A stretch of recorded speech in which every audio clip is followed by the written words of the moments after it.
గురుగారు వస్తున్నారు. శాస్త్రి గారు ఏమిటయ్యా అభిషేకం చేయించండి గురుగారు.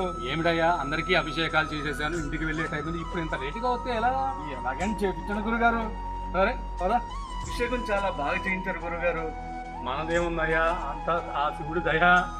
అవును ఏమిటి ఈ రోజులాగా హరిబరిగా కాకుండా ఎప్పుడైనా అభిషేకం చేయించుకోవాలన్న రోజుని ముందు రోజు వచ్చి ఏమేమి సామాగ్రి కావాలో అన్ని అడిగి రాయించుకుని పట్టుకుని వెళ్ళి మరుసటి రోజు వచ్చి అభిషేకం చేయించుకో, చక్కగా ఇంకా బాగా చేస్తాను. అలాగే గురుగారు. పోదాం.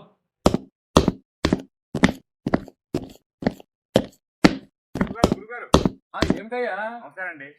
ఏమిటి ఎందుకు వచ్చావు? పని పడిందండి మీతో.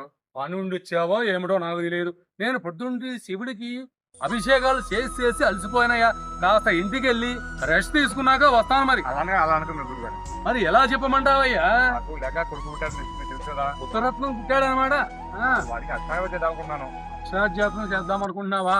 అయితే మన శివాలయంలో అక్షరాభ్యాసం చేద్దాం అనుకుంటున్నావా, లేక బాసర సరస్వతి దేవాలయంలో చేద్దాం అనుకుంటున్నావా? అంత ఖర్చు పెట్టుకోలేను కానీ ఆ సంభావన మీకే ఇస్తాను. మంచి మాట మాట్లాడేవయ్యా, నూరేళ్లు బ్రతికే మాట. నీలాగా మా గురించి ఆలోచించే వాళ్ళు చాలా మంది తక్కువ. సరే వాటికి ఏమేమి కావాలో చెబుతాను విను. అలాగే ఆ రైస్ ఒక 5 కిలోలు, పూలు పళ్ళు ఏమిటి ఆకు వక్క ఆర్ధకర్పూరం ఇవన్నీ తీసుకో. సరే నేను ఇవన్నీ నీకు రాసిస్తాను.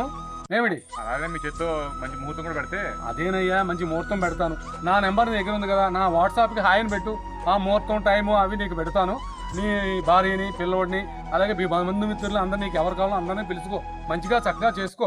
ఏమిటి అలా ఫాలో అవి దేవాలయానికి రా, మీ అబ్బాయికి అక్షరాభ్యాసం చేయిస్తాను. అలాగే సరే ఉండు మరి. ఏమే నాకు కొంచెం పని ఉంది, నేను అలా బయటికి వెళ్ళి వస్తాను.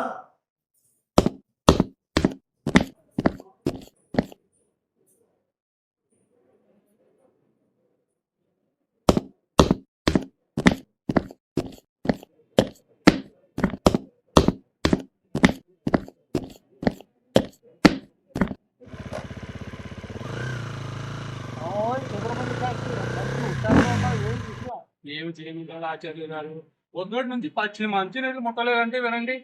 ఈ రోజు శివాలయంలో అభిషేకాలు ఎక్కువైపోయినాయి. ఇప్పటి వరకు అవన్నీ చేసుకొచ్చాడు ఈ టైం అయింది.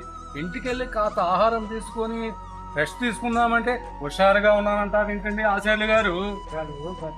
చాలా ఎక్కువ పెరుగుతాయి బాగా. మాదే ఉందయ్యా, చూడు బంగారు గొంతులు ఎలా తీసుకుని మరీ తిరుగుతున్నావు. పెద్ద కొడుకేమో అమెరికాలో ఉన్నాడు, చిన్న కొడుకు హైదరాబాద్, ఇద్దరు సాఫ్ట్వేర్లే. నీకన్నానా? అరే వెళ్ళనిస్తారా నన్ను? వెళ్ళండి.